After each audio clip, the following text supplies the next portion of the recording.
Welcome back to the Ride and Laugh podcast. If you love mountain biking, you are in the right place. Picture your last really fun group ride. You're back at the parking lot. The stoke is high. Everyone's talking about the ride, trails, tech, nutrition. That's what we talk about every week on the Ride and Laugh podcast. You love bikes. We love bikes. Let's drop in. Sage, how are you today? Danny, we've had a tough week of all rain. You know what, though? The vibe is still high. I'm looking forward to this one, brother. How are you doing? I mean, I'm still on a high, and I'm still like thinking about your visit out here. And we have so much to talk about with your visit out here. And one of the things that I was really, really curious about when you were coming here is that you got this new bike. And the bike has the Eagle transmission. So it has the 12-speed. Yeah. And you famously have said, like, dude, I don't even want the 12-speed. I would take a 10-speed if I could. Yeah. And you had your 11-speed on the Ibis, and you kind of really, you didn't even. So Jeff Windsor and I are like climbing South Mountain, and we are in, the biggest gear in the rear that we possibly can get. Yeah. And we're just like on some of these climbs, like Sage absolutely is going to use the Eagle. Like you have to. It's just so steep. What was your experience when you got out here? Did you end up using that big gear for some of these like incredibly steep and long climbs? Yeah, I did not. I stand by my statement that I would be happy with not even less gears, but just I don't even need that ratio. I think that's my point with the 10-speed was I wanted less gears and a thicker chain, but I don't need that big pie plate in the back. It's to me that second gear down, that's even easier than my Ibis because of how the ratio breaks down. But yeah, Danny, it comes down to how you train, and when I go out on those road rides and I do those hit rides, I'm training a slower cadence. And for me, that works out really well, especially on climbs at like South Mountain where they're super technical. I don't like to be in that lower gear because I tend to torque out. And what I mean by that is my back tire will spin out because it's too easy to spin. And so I like a little bit of tension on those pedals. But yeah, true to word, brother. I was shocked. I was sure that Arizona would break you of this habit, that you would find a way to, I'm reaching for more gears all the time. Yeah. I am reaching for more gears all the time. And I have the regular, the 12-speed in the back, and I have a 32 tooth in the front. And Jeff Windsor, who lives on South Mountain and rides South Mountain all the time, has a 30 tooth on the front. Yeah. And, it's been like, I've been like slowly like thinking about, well, maybe I'll get a 30 tooth. And I mentioned that to you, and you were like, what, 30 tooth? Yeah, no way. Yeah, for the downhill. Yeah. I don't think it would bother me. I'm really like, the reason I maybe wouldn't want to switch the front is more that like I know exactly what second gear feels like and what third gear feels like, and like I'm really comfortable with that. So how much would that change my other? Because at South Mountain, I feel like I ride 1, 2, and 3 the most. Yeah, you know what I mean. Yeah. Like and doing these lifts, like I know, like okay, I actually like to do my lifts in second gear and maybe third gear. That's and incredible. If I go down to a 30 tooth, how much does that change? I don't know, listeners, let us know. What gearing are you riding? Is everybody using the Eagle, or Sage? Are you unique as someone who climbs in 2 and 3? I mean, we were climbing at the same speed. That was the thing. My cadence was so much higher that even though you were rocking the bigger gear, we were climbing at the same speed. But to me, it feels like when I'm spinning at the high cadence, I'm using my lungs more than my legs. And when I go to the bigger gear, it feels like my legs start to burn out. You don't experience that. No, I don't. Again, it's what I'm used to in terms of the training. And you're right. You are really, really talented at spinning a very high cadence. I mean, we're talking in the 90s and 100s. Sometimes I see you spinning that fast. And for me, if I go that fast, I start to introduce pedal strikes, especially on this Stumpy, which has a very low bottom bracket. So this really actually worked out. The fact that I had been training this way had actually worked out, not intentionally, but unintentionally. helped me out a lot. But yeah, for the majority of the time, not only was I in two, but like I was standing and probably cranking like a 5 or 6 on the tech, which also is different from what you like to do. And to go back to what you were saying about, I remember that conversation when you were like, I'm thinking about going down to a 30. And I said, well, what about on the downhills? And you were like, oh, I don't ever go to the smallest gear. And then I think like a couple months later, we went to the downhill park and you were like, you know what? I'm using that lower gear. And that's the thing. Like, I think now that you've become a better downhiller, I think you're utilizing that smaller gear in the back more often. And if you went to a 30, I don't know, man. I don't know. I'm in the smallest gear in the back so infrequently. And part of that is the riding here. You know, the closest bike park is about 4 hours away. So that's not going to be as much of a thing. Yeah. So I'm probably going to stick with the 32. Jeff and I always laugh because I'll like, catch up to him a little bit because I have a slightly bigger gear. Yeah. But so you didn't go into the Eagle at all. There was no moment where you're like, I need another gear. I'm out of gas. I'll go to an easier gear. Papago.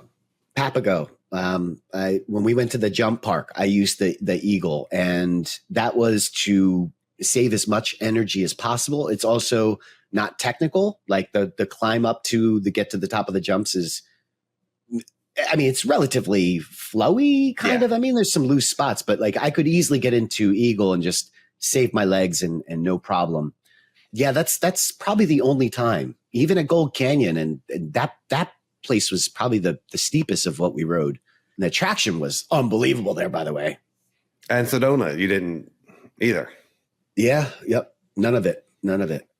There was the one climb coming out of Highline that there was a lot of hikers on that. So we didn't really get a solid go at it, but that was really long and intense. Yeah. Oh, I wanted to go at that so bad. You're right. It was full of hikers. I mean, God, Templeton, I think. Yes. What a memory on you. Yes. And man, we've run into that issue all over the place, where you get to this like technical climb, and it's not the hiker's fault whatsoever, but man, is that one of the biggest, like, I don't know if pet peeve is the right word, but annoyances. You get a good rhythm going, you get that cadence, and you're just like, you're focused in, you're about to do this move, and then boom, you see a hiker and you're like, no, it's like, it's hard to get back into a rhythm. I think that's my point, and yeah, that was a good climb, bro. All right. Well, we're still talking about some of the quick rips. There was a lot of them when Sage was visiting in Arizona. We had pre-recorded these quick rips so that we could still have content come out every Wednesday for our listeners. And they were really fun and they got some really good feedback. One of the quick rips that we haven't talked about yet, but is really applicable to this trip that we just finished, that you were just in Arizona, is mountain bike pads on trial, a case for and against mountain bike protection. And this is where you said, I don't wear mountain bike pads. And I kind of grilled you about it. And we got a ton of comments, awesome comments. As always, our listeners are great. And please, if you're watching this on YouTube, please feel free to leave a comment, or you can write in rideandlaugh1@gmail. YouTube comments help the algorithm. So, and then we'll talk about the comments and we'll read the comments. And you'll always get a response usually from both of us. So there was, without going into specifics, I thought there was a lot of pro chest and back protector comments, especially at bike parks. Yes. Yeah. And we were wondering how many people were wearing those, and it seems like quite a bit. And some of the people, like Dennis Janetti, was like, bike park, like, wear it. Knees and elbows, like, those can heal. But when we talk about your chest and you talk about your back, like, that's really serious stuff. So the people that are wearing those are pretty passionate about them. And so I thought that was interesting. Maybe something to look into.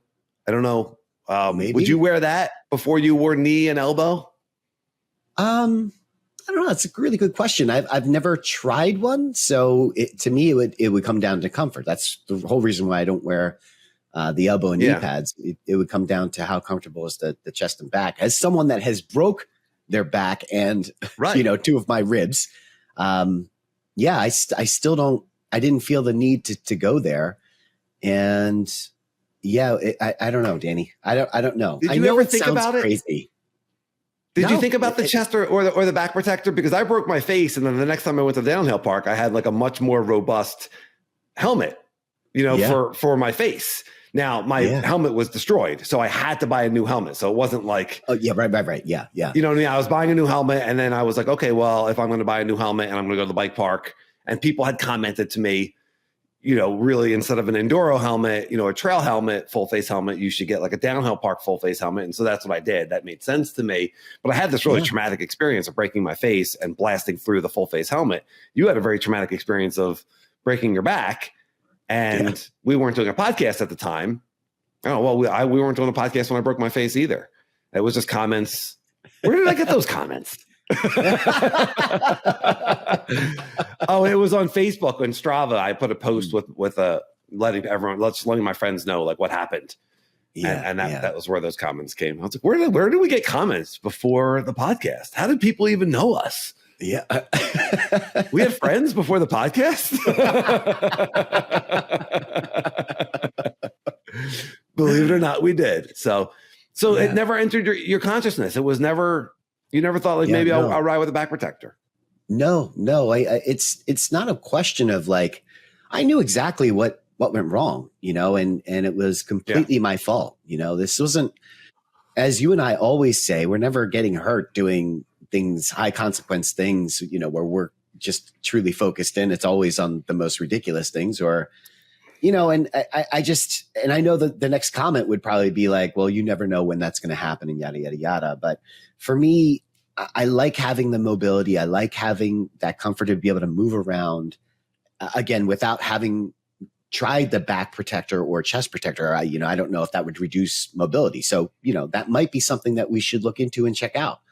Even like falling and scraping my knees up is the reason that I started wearing knee pads, and then scraping my elbows is the reason that I wore elbow pads, and then breaking my face is the reason I got a more robust full face helmet. And I don't wear a full face helmet all the time. And I know some people will ride the Enduro helmets and a lot of comments about that as well. Like I would just rather be a little bit warmer and ride and wear this Enduro helmet and feel confident. So it really, it comes down to what feels right, what makes you confident.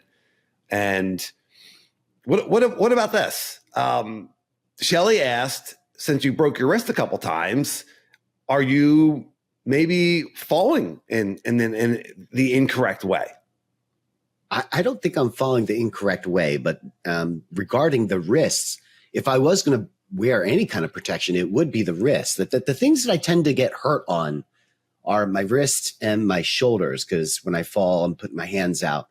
I typically don't get like cuts or scrapes on my elbows and knees, although when I was in Arizona, I definitely fell. And you know what? If I was to move to Arizona, I might actually invest in some elbow pads. I don't know. It was annoying because the Arizona ground is so hard. It's just like concrete. Whereas on the East Coast, as long as you're not falling on the rocks, the dirt is a lot softer. You can get away with a lot more. I don't know. I would get on the fence about that. Nothing here.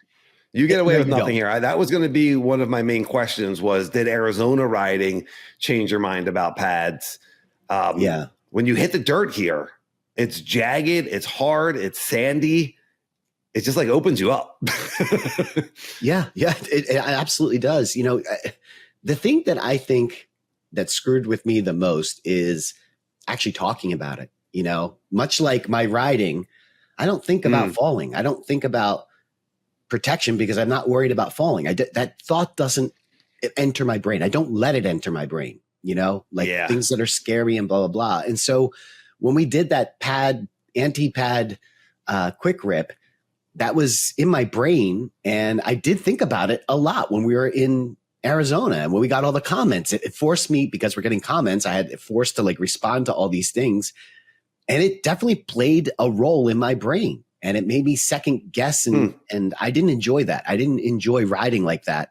And that's nothing against pad people or anything like that. It's just, that's not how I like to ride. And having those thoughts go through my brain made me feel like uncomfortable and it second guessed all the things that I was doing. And I feel like Was I falling because of that? I don't know, but it was a little bit strange that all of a sudden we had that pad conversation and I'm falling and I'm like, man, do I need pads? I don't know. Coincidence? I don't know. Yeah. I mean, we had really just come out with the quick rip and you were saying like, hey, I don't fall on my knee. That part of that episode is I don't fall on my knees and elbows.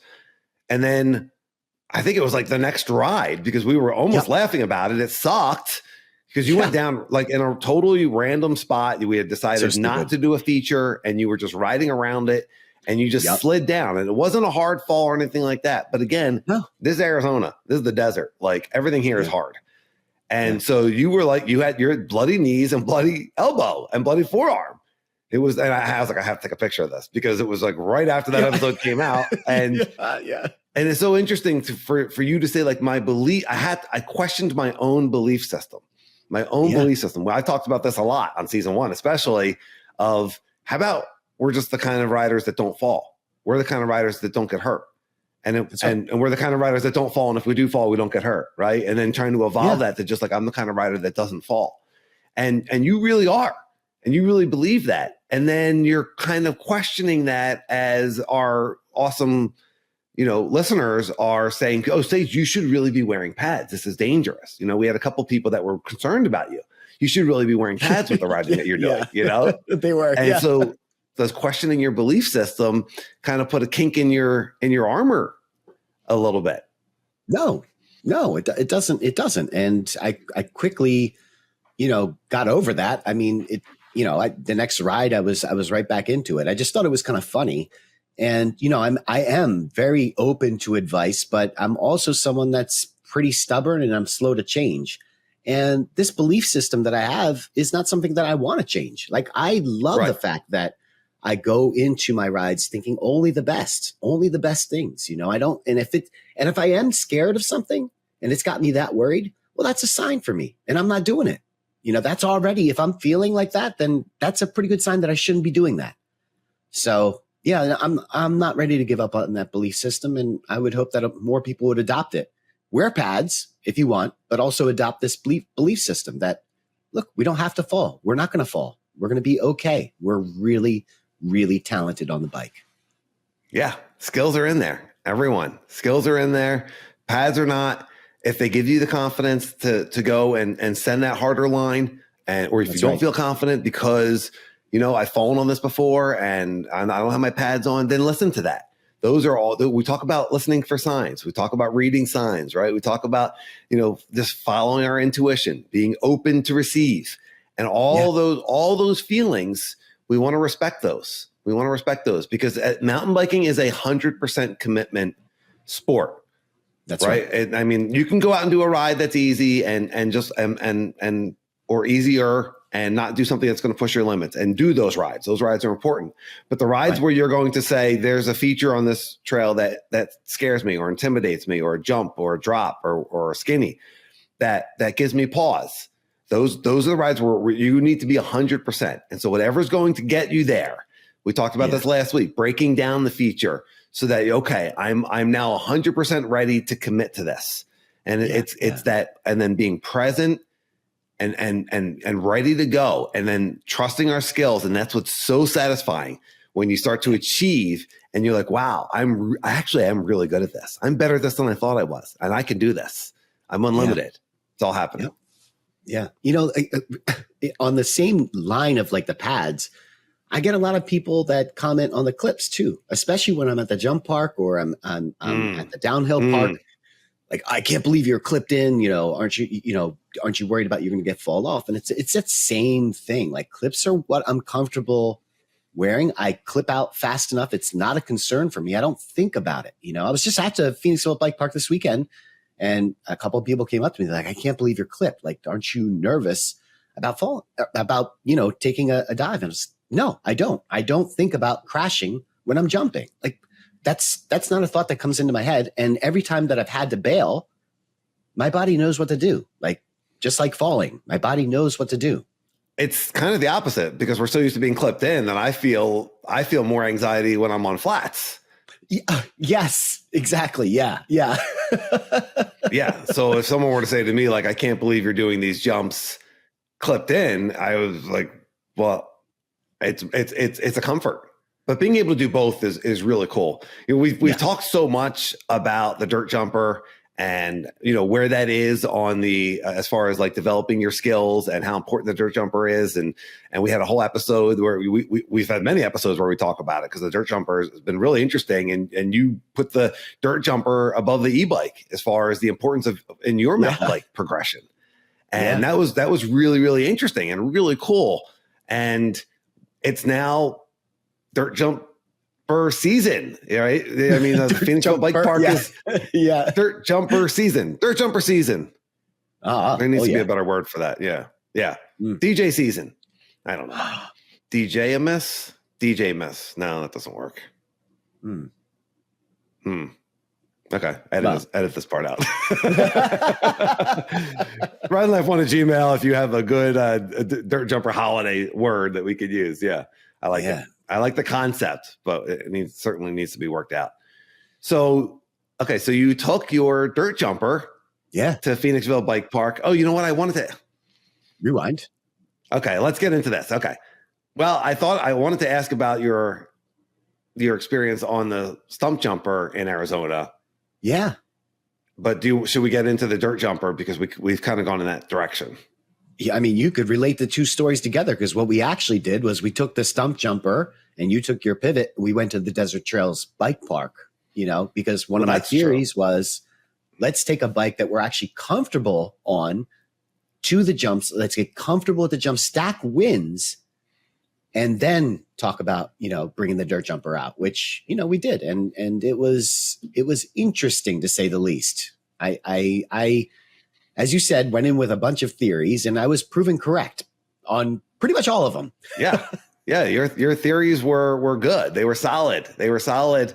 You said, so the primary theory, I would say you had two main theories, and correct me or revise me, was start on the intermediate line. The jumps are bigger, but they're going to be easier because they're bigger. And that beginner line is looks just a little bit too short and steep. And your second theory was bring your full suspension mountain bike and get comfortable doing the bigger jumps and all the jumps on your big bike. And I had never brought my full suspension. I had only brought my aggressive hardtail and my dirt jumper. And I brought my dirt jumper over and over and over. And I did the beginner line and we got feedback. We got some advice from Josh at Slanted Ground. Check out his YouTube channel if you haven't already. He gives fantastic advice. They're great tutorials. His videos are fantastic. He's a great rider and he's great at breaking down these skills. And Josh, and I appreciate this, said, no, master the beginner line first. And then go to the intermediate line. But this place is just a little bit different. You know, Josh has never been here. Josh has never been to Desert Trails. And everyone that we talked to and everyone that I talked to was like, that beginner line is just janky. There's just something about that. And so we met Nathan from Ride Reactive, Nathan Fields, awesome rider. He has Ride Reactive gear. And Nathan's local to Arizona. He's got a lot of really cool jerseys. Sage and I both have purchased his jerseys and check out Ride Reactive. But so Nathan came and met us at Desert Trails and really good rider. And he was giving us the same feedback. He was saying, hey, this beginner line feels janky. Let's maybe move on to the intermediate line. And then we met Colin. And Colin was like a straight up dirt jump BMX guy. And so good. He was awesome. Yeah. And his feedback was also, that beginner line is really janky. There's something weird about the way they built that. And it's probably a good idea to check out the intermediate line. So what happened? So, well, I will briefly explain what makes the intermediate line so terrible. And one of the biggest reasons is not just how steep, the beginner line is. It's not just how steep the takeoff is, but it's also how short it is. So if the takeoff is only like a foot or 2 feet, and I'm not exaggerating, like it's very short, the landing is like, I don't know, like 4 feet. It's double the length. So you have this like really, I think Nathan said it best. He said, it's like hitting a curb. That's what it feels like you're hitting a curb on the front of these tables. And it's just not conducive to riding. And I did try to ride it with the dirt jumper. It didn't feel any better. It's just not a very well-designed line. And so the whole point was, hey, let's go over to the intermediate line and let's stack some wins. And I think, I don't want to get too deep into what makes desert trails, but like, how do we relate this to the viewers as a whole? And the point is, take the bike that you're most comfortable with and go to the line that makes the most sense. And in this case, this was the intermediate line. And we took one of your concerns was there was 2 big gap jumps. They're wooden lips and there's a gap, and you had never hit these before. And I got to tell you, very steep looking. Yeah. Very steep. And you know what? By you being on that pivot gave you the confidence and the comfort knowing that, listen, if I don't make it all the way and I case, I'll be okay. And that's the thing, right? That's what the full suspension gives you. It allows you to make a mistake and you can walk away from it. And we did. None of us cleared that very cleanly, but it gave us the confidence to do so. The downside to taking a full suspension to a bike park is, man, are you working so hard? I mean, because it's designed for a DJ or a smaller bike, the suspension of the more rigid bike. A more rigid bike. Yes. And a shorter bike. The suspension of the length of the bike, really, you end up working twice as hard to maintain speed through these rollers. Yes. And I did it. Yes. But yeah, that was a major downside. And unfortunately, I did not get a chance to get the DJ over to the intermediate line, but I think that's the next step, Danny.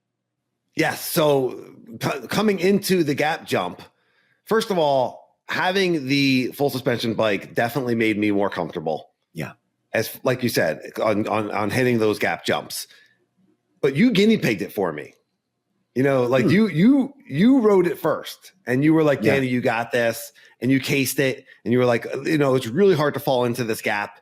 The jump looks very big and intimidating. It really does. Oh, yeah. And then especially that second one. It's just, yes. And for the first one, it's just so hard to keep your speed. You come out of the super tight turn, you really can't hit the brakes. And then there's a tabletop jump that on the full suspension bike, you want to absorb and stay on the ground so that you can keep your speed. I mean, Nathan and I kept doing run-ups and not feeling like we're just not going fast enough. We're just not going fast enough. And eventually it was just like, okay, I'm just going to send it. I did so many run-ups where I didn't send it. And eventually it was just like, let's see how this feels. I saw Sage do it. I saw Sage case it. And, the more input you put into the jump, the more you get it. And by the end of the day, Nathan, who's a fantastic rider, was clearing both of the jumps, both of the gaps, like so smoothly, so effortlessly, such a perfect arc. And it's really hard. It's really hard to do on a full suspension bike. I think it's really hard to do on any bike. But like he did, he unlocked that. He got that confidence and he was looking really, really good on it.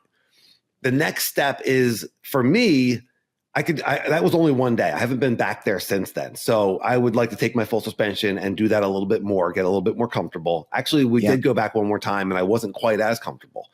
So it's not something that's like, okay, now I got it. It's a work in progress, as is a lot of mountain biking. We talked about that last week a little bit. Like, okay, I did this feature once. Now, do I need to do it every ride? Am I going to have anxiety about now that I've done it once? I need to do it every ride, or am I just going to see what happens when I get to it?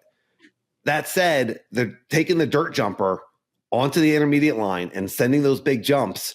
That's the move. That's where I think it's going to be a lot of fun and a lot of progression, and you're going to be able to get a lot more input and a lot more height on those jumps, which terrifies me. I mean, like, I'm excited to try it, but it also terrifies me because I haven't done that on the dirt jumper yet. Now, you took your dirt jumper to Phoenixville Bike Park and you had a good experience. Again, I followed my own advice. I brought 2 bikes. I brought my fat bike, which I know that sounds crazy, but that bike actually has better geometry than my single speed. So in terms of hardtails, I have 2 options. I have my fat bike or my single speed. The fat bike, believe it or not, has more aggressive geo on it. It's just a better bike for jumping. So I brought my fat bike and I brought my DJ and 2 pairs of shoes, coincidentally, because the DJ is flats and my fat bike is clipped. And I probably spent the first maybe 20, 30, 45 minutes on the fat bike, just getting comfortable with the jump. Once I felt really good, and by the way, I felt awesome, Then I took the DJ out and boom, cleared everything. No problem. I didn't even need a pre-ride. I just felt so comfortable. And then little by little started adding some moves. And I got to tell you, I didn't come up with this because I actually mentioned it to you before, but I have a second theory. And my second theory is maybe for the first, when you go back to Desert Trails with the DJ, maybe slap some clips onto the DJ. And I know that sounds like sacrilege. But if the point is, let's get comfortable on the bike, and we're saying that flats are one more thing to deal with, right? So not only are you getting used to being on a smaller bike that is a hardtail, that is completely different from the full suspension, but now we're going to add flats to that as well. What if you were clipped? And I couldn't help thinking that, like in my brain, like as I was at the Phoenix Bike, and as it turns out, I didn't need it because I was clearing all the jumps, but I do want to take this to Mount Penn, and I do want to try and do Skyline, which is a much bigger jump line. Maybe I would try clips on it. I don't know. It's a theory that I have going. And Colin backed me up. Colin said that, BMX racers are clipped, and, it's no problem. It's not unheard of. Yeah, he didn't think it was a bad idea. He thought it was a good idea. And Colin is a guy that we met there, and absolute like BMX dirt jump shredder. Like that's his thing. That's his deal. And he was awesome, and he was giving us a lot of advice. And like we say, take the action, go to the bike park, be open, start asking questions. Right? Colin goes from a guy who's just there by himself, getting a session in, to a guy who we're making friends with, and we're exchanging Instagrams and commenting, and he's given us all sorts of awesome feedback and advice and tips. And one of the things he said was, that for you guys clipping in, that might make sense. That might make sense. It's interesting though, because you got to Phoenixville Bike Park and you take the fat bike out and you're clearing everything, and which I totally expect. You're good on those jumps, and those jumps are awesome. When I'm at Desert Trails and I'm on the full suspension, I'm not clearing those jumps consistently. It's not like I can go there for 45 minutes and just be like lock in my confidence, because the place is, the way it's built, it's just so hard to get a clean run in that I'm not always clearing them. And maybe I need to get to that point. Maybe I need to just go take the full suspension and get to that point. I'd like to take the dirt jumper and see what it feels like. And as I approach the big jumps, do they start to feel big? Do they feel big? Or do they feel like, oh, I think I could do this? I would actually take your Banshee, which is your hardtail. I know it's a longer bike, but I would actually take your Banshee. Yeah. Yeah, but in terms of getting used to that feeling of not having suspension in the back, the bike is going to respond to the jumps and the turns and the berms better than your full suspension. So, I mean, take the full suspension, of course, but maybe the first move is full suspension Banshee, and then Banshee DJ. I don't know, but I just think that it is tough, Danny, because it's really not a very conducive bike park for jumping. Like and I hate being negative about it, but that bike park is not built great. Like the Phoenixville Bike Park, they hired Dirt Sculpt, which is a professional mountain bike jump building company. They built downhill parks in this area. They had them build, and it shows. It's unbelievable. And then I forget who contributed the wooden lips, but it's built correctly. And I don't feel that way. When I go to the Desert Trails, I feel like I'm working way too hard to get the same amount of output. And I don't. So I feel bad for you, because it's going to be more challenging for you to go. And you don't have friends that like to go to Desert Trails. That's the bummer of it. Nobody likes to go there, right? except for guys like Colin, who are BMX guys. So it's but these are first world problems, and see what happens. I am visioning it. When you said that you had that good experience on the dirt jumper at Phoenixville, and then and I saw it on Strava, and then you commented Desert Trails on DJ, here we come. I immediately just started to envision that. I started to see what that felt like, in my mind as I'm on the dirt jumper and approaching that. And I'm getting more comfortable on the dirt jumper at the pump track and making that I don't want to call it little, but the transfer between turns. I'm getting more comfortable with that. Yeah. So just getting in the air and whatnot. But we're unlimited. Anything's possible for sure. It's going to happen. It's going to happen. The whole point of going to Phoenixville Bike Park, the whole point of going to Desert Trails is to get more comfortable, go and have fun. But for me, it's like, get comfortable doing this stuff, get comfortable in the air so that when you hit the mountain bike park or the mountain bike trail that's got jumps in it, you're ready. It's those sessions. I mean, we kind of joked about it, but having that community there does make a huge difference. Like when I go to the Phoenixville Bike Park, there are always people. There's a steady flow of people. It's never like crowded and busy, but you'll get maybe like 10 to 20 people all throughout the day, just rolling in and out. And that community makes that place what it is. It's like, yo, can, check this out. Look at this. And then, oh, how did you do this? And there's just so much communication and information being transferred back and forth. You don't have that at Desert Trails. And that's a huge loss. If Colin's not there, and he's not even on the same bike as you, right? So it's like, how much of that can you translate to, your bike and your style? With the Phoenixville Bike Park, people are there with all kinds of different bikes. You have BMX, you have full suspension. I mean, you name it, they're all there. And now I'm bringing a fat bike, it's all there. So we're all like sharing information. And that's really helpful, Dan. It's awesome. It's awesome. I was at the pump track today and I met 3 guys who are absolute rippers.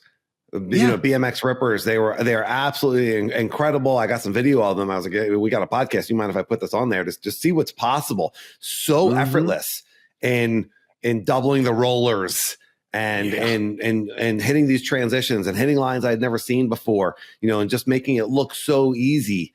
They've been doing it for 20 years. So, but just really, really cool. And Phoenixville Bike Park has that central meeting spot. Everyone comes up to the same spot after each run. Right.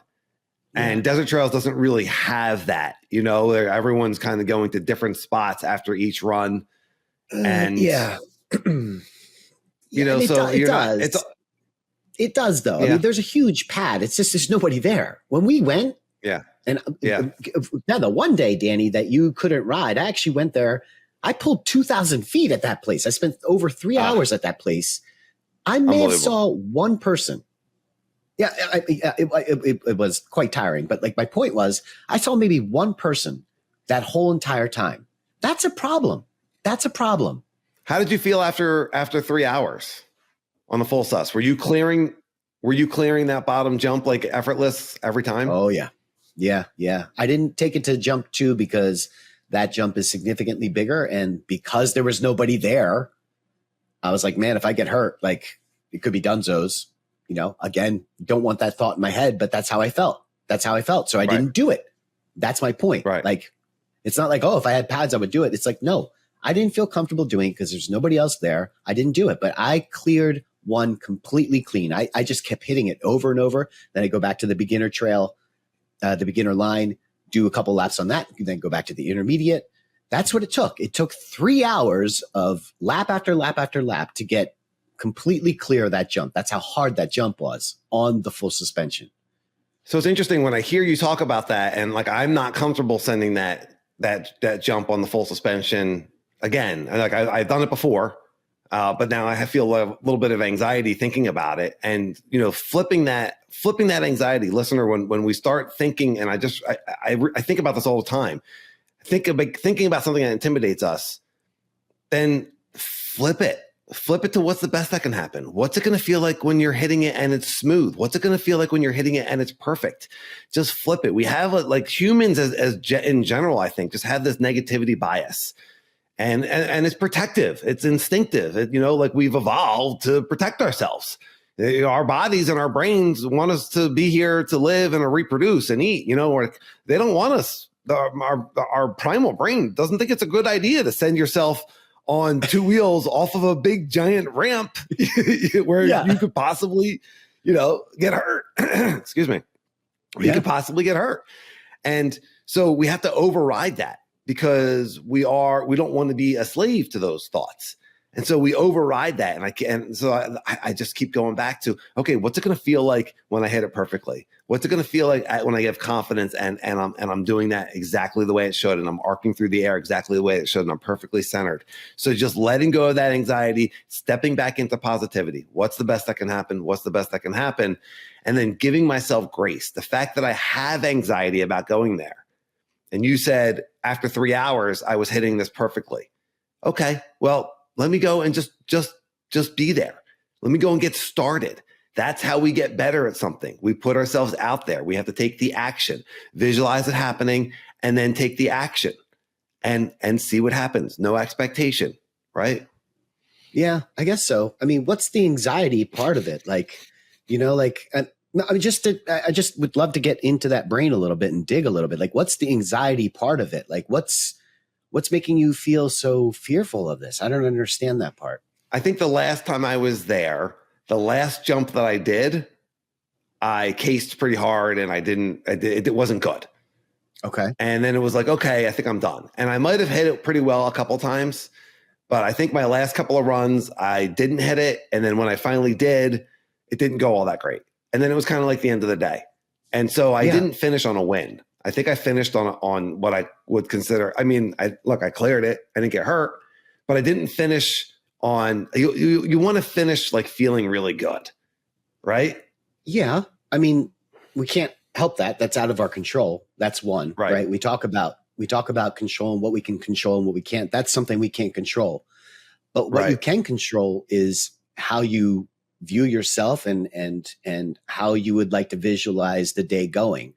We're not going to try and force that to happen, but just getting yourself to wherever it is, you know, if it's desert trails or whatever, if it's a mountain bike feature, get yourself there. And like you're saying, let's deal with it when we get there. You know, when I got to Desert Trail, I didn't say I'm going to do both 1 and 2. I just said, let's go there and work on your game, you know? And so that's what I did. I worked on my game. Now, as it turns out, when I got there, 2 wasn't feeling good for me. I didn't want to do it. There was all these signs saying, don't do 2.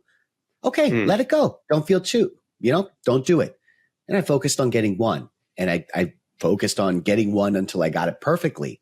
So I guess the question that I'm having is is the anxiety like, is that preventing you from going again? Or it's like, what I don't understand that part of it. Like, why wouldn't you? No, you're totally right. You're totally right to call me out on this because it's something I'm working through. And, you know, listener, if you have any anxiety about anything on the trails or in life in general, you know, it takes a friend sometimes, but you can certainly, if a friend's not going to call you out on it, like Sage is right now, certainly just look at that. Just step back, maybe even write something down. What's going on in my mind right now? And the anxiety is completely unnecessary. I've cleared it. I'm safe. And then so what we want to replace it with is I'm a good jumper. I'm good at this. I'm really good. I'm really good at jumping my mountain bike. And that's the mantra that we want in our minds. That's the thing that we want to be repeating and seeing ourselves succeed. I want to feel myself hitting that jump with the perfect amount of speed, putting the right amount of input and arcing perfectly and landing perfectly. And replace that with the anxiety thought that I have that my primal brain keeps feeding me of that last time you did it didn't feel good, dude. I don't know. A snapshot, right? And yeah, you're just totally calling me out on it. You know, Dan, you're looking at this with a negative slant. What happens if we flip that? And if I can't do it, then I'm not ready. You know what I mean? If I can't get to that positive place, then that's okay too. Grace. Grace. But see if you can. See what it feels like. And as I'm sitting here talking to you and thinking about hitting that properly and doing it correctly and being a good jumper and knowing that the skills are in there, that feels good. Good. Yeah. And let's not get ahead of ourselves either, right? So like we had started this whole conversation with like bringing the DJ to desert trails. Like we're not there yet. Step 1 is let's take the full suspension. Let's stack some wins, right? Then maybe it's the Banshee and then maybe it's the DJ, but like, we don't need to like jump like 8 steps ahead. I mean, it's good to have that visual and to get excited about it, but let's work up to it, right? Let's build to it. It's the same thing we were talking about last week, where you have such a healthy approach and such an effective approach to breaking down features and to breaking down a line. You know, maybe it's a feature where there's 3 different things that you have to do, right? Like the on-off rock at Boulder Dash, right? And we break it down and now we can do it. Or maybe it's the jumps, like we talked about the NRA pit, where it's 3 jumps in a row. Let's do each one. Let's do each one. Now let's do 2 of them. Now let's do 3. And suddenly it all just flows. What you're talking about here is the same thing in mindset and in life. Just break it down. Be patient. I want it all right away. You know me. Yeah. Don't we all? You know me. I want it all right away. I don't want a pre-ride. Pre-rides are for suckers. I don't want a pre-ride. I want to ride all the trails. If we're going someplace, I'm making a ride that's going to hit all the good stuff. Yes, right? Yes. Like I do not have a lot of patience. I just want to go. I hit this feature once, so now I want to be able to do it every time. I don't want to stop. I just want to flow through it. There's all this unnecessary pressure. That's all just mind chatter. Yeah. See what happens. See what happens. Put yourself there. Be positive. See what happens, and be patient. Be patient. You don't have to get it right away. Stop and look at it. Stop and look at it. Feel good about it, or don't feel good about it, and come back to it and start visualizing that you can do it. Visualize or go with someone that does know how to do it. Or you're going to show up and there's going to be someone there that does know how to do it, and you're going to see them do it.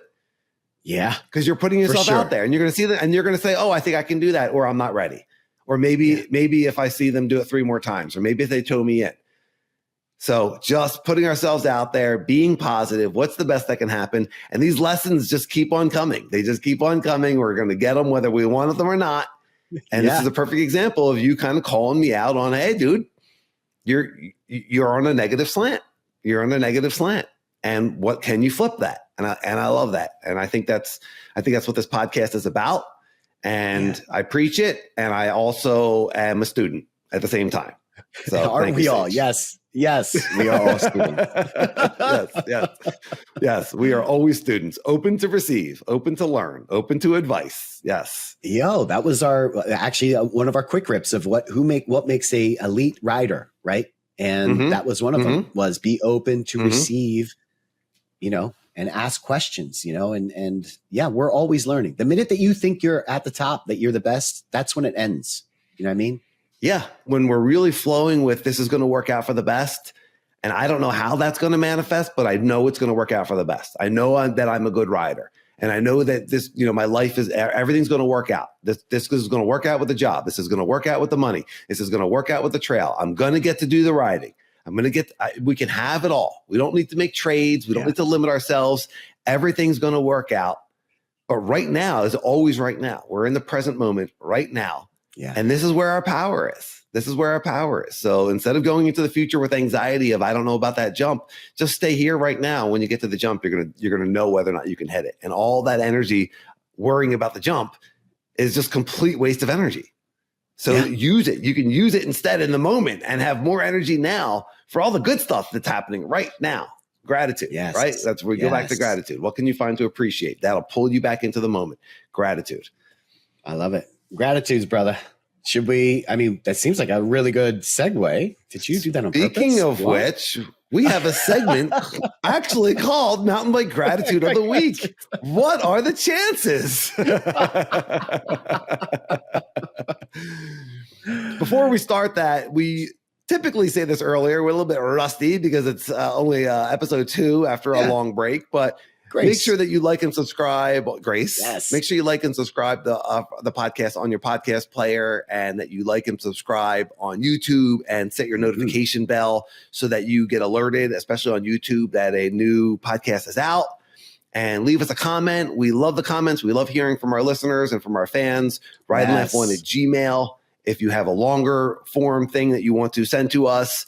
But it's just fantastic. We're all in this journey together, and we appreciate everybody. And then we also have super thanks. If you want to make a donation to the podcast, you can do so through super thanks. And we're hoping to get a lot more going as far as merch and a Patreon. That's all stuff that's like in the works and in the future.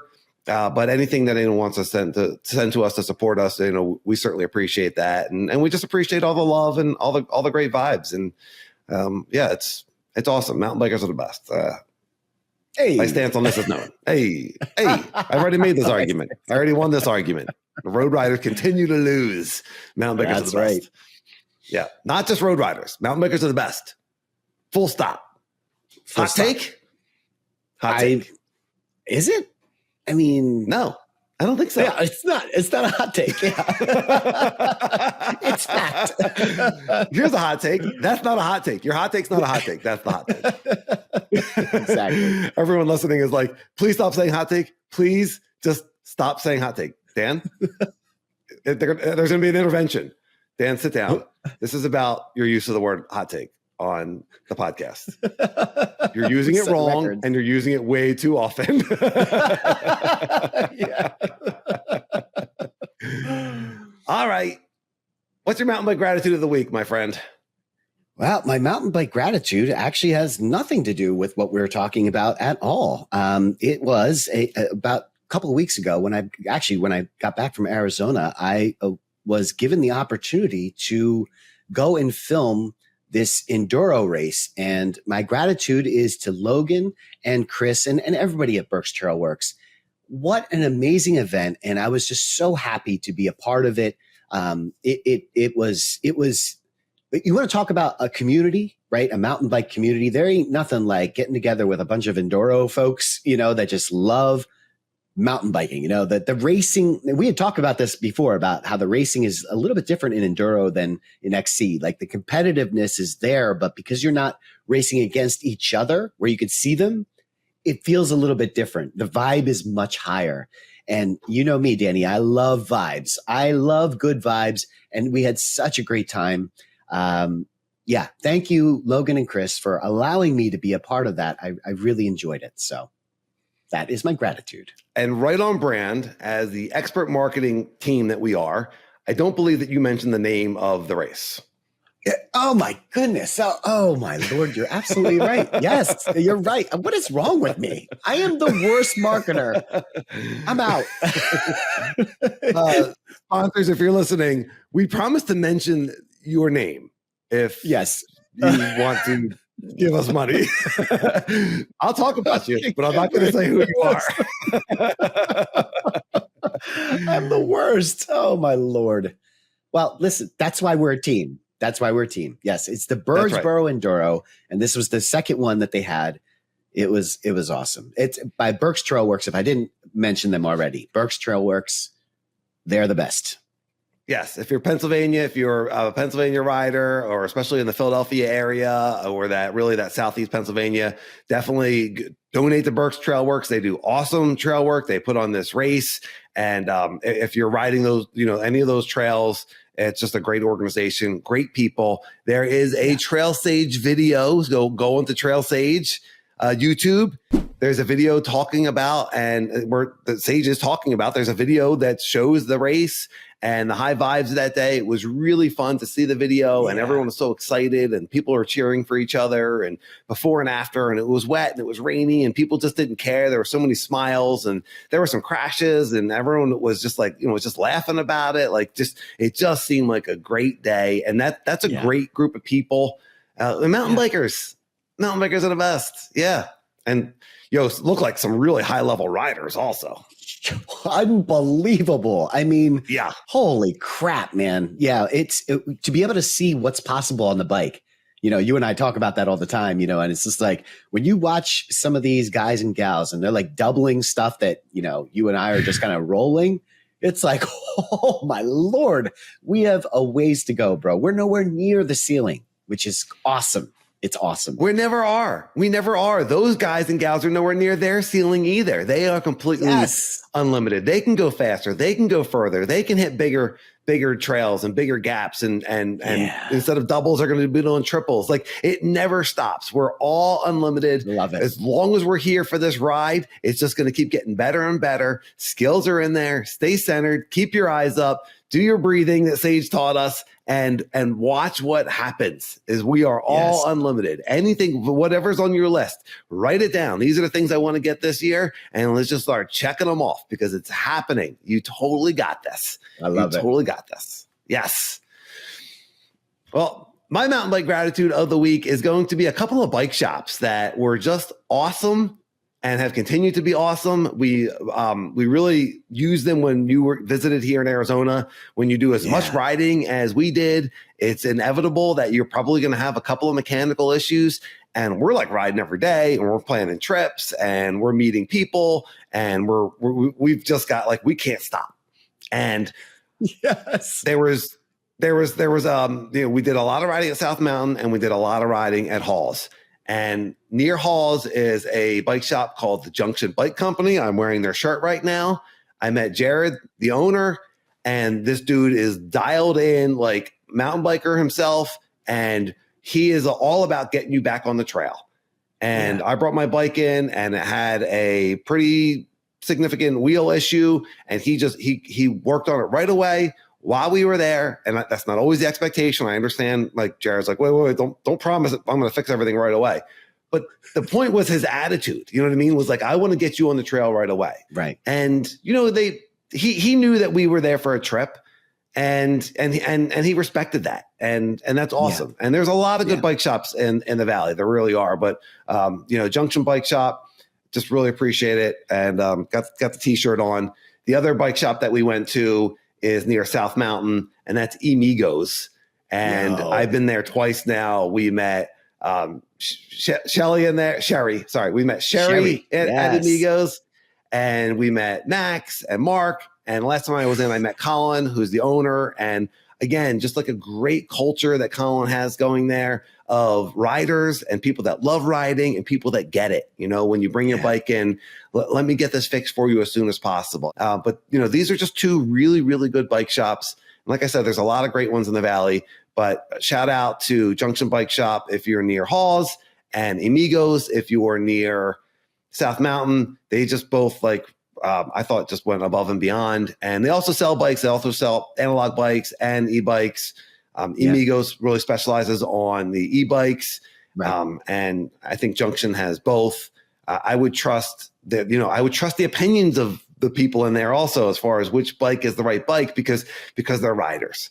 And the Emigos, they're riding South Mountain all the time, and the mechanics in there are like shredded. They're like really high level riders, and Junction, the same thing. They're really close to Halls, and they're good riders, and so just really great experience. And so gratitude. I really appreciate when a bike shop goes above and beyond. I had a mountain bike tip lined up, because I usually try and write something down or whatever, but I'm actually going to change my mountain bike tip, because it has to do with exactly what you were just talking about. And shout out to Emigos, because they totally helped me out.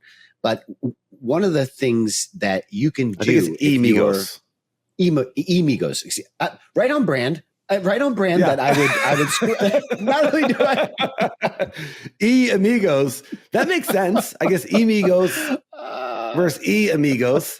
The 3 Amigos. Okay. Well, listen, one of the things that I love about bike shops that makes a good bike shop is their knowledge of the trails. So you had mentioned that Emigos is right next to South Mountain, and Junction Bike Shop is right next to Hawes. If you are someone that is visiting a trail system for the first time, you are out of state or you are coming from somewhere else, stop in at the bike shop.